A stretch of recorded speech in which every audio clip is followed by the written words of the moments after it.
had a great childhood here growing up. My first memories is I was about 3, and we lived on Cherokee Street. We lived all over town until our parents built a house in 1957, which our mother still resides there. But we had so many kids in that neighborhood.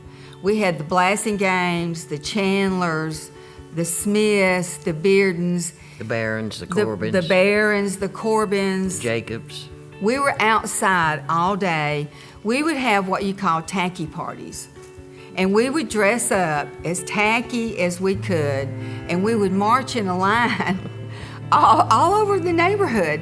And we climbed everybody's pear trees and apple trees and ate all their fruit and got watermelons out of people's gardens and played all kinds of games. And there must have been about 50 of us all total. Yeah, there was. Yeah. But we never lacked for anything to do. Never. We didn't have videos. We didn't have anything. We didn't even have a TV. Well, we got a TV when we lived there. Did we get one when we We were lived the only there? one in the neighborhood with a TV. Wow. I didn't But all we remember did that. was watch Woody Willow, and I think Howdy Doody came on later, but that was it, and we were out back outside. You know. At the Ackworth Beach at that time, in the early 50s, the city would put bids out to anyone to bid on it. Yeah, we bidded. To run it for the summer. So Daddy, he won the bid 2 summers in a row.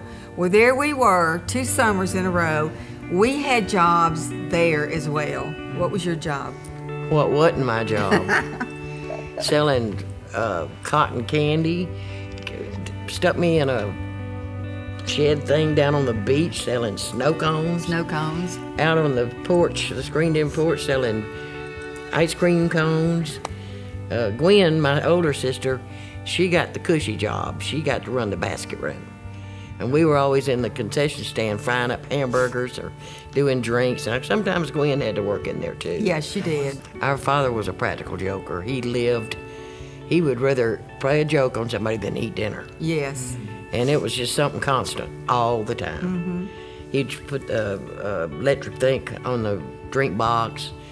Bobby Newberry said that he would go in to get him a drink, and Daddy had rigged up the box to shock him, and just something like that all the time. Then after we sold the store, We went to Stuckeys in Virginia. we went to Stuckeys for a year so Daddy could get his training. We came back, and Daddy ran the Stuckey store out on 41. The building's still there. And It was complete torture for whoever worked for him. yeah, I mean, it was just something he pulled all the time on them. tricks. He'd hide in the back seat of their car with a stocking on his head. Yeah. He would rig a bucket of water over the door.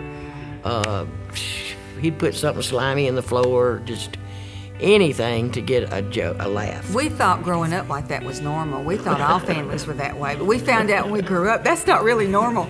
But I can remember at that store, even at my age of 6, 7, maybe 8 years old, I had a job. We had to pick up paper out in Clean the the front. bathrooms, And clean the bathrooms. weigh pecans and bag them up. Yes, we had to make sandwiches. We had fresh homemade pimento cheese, Egg salad, ham, salad, egg salad, and in the kitchen we had our tuna apartment. salad. We lived in the apartment in the back of the store, and I can remember sitting at that kitchen table, and we'd Grinding eggs all day, yes, grating those eggs. and we were little. We were just kids. He would help everybody. If he saw somebody that needed something, either my mother or my dad. Yeah, both of them. Well, like when we had the grocery store, my dad would never done anybody because we had charge accounts. And Mother'd get on to him. Well, I'm not going to go and ask those people for money. And my mother would get a box of canned goods. She was always going to somebody in town that she found out needed food, and they had food. If they were. Then when we left the beach, we had the cafe in town, and we fed 2 or 3 families free every day.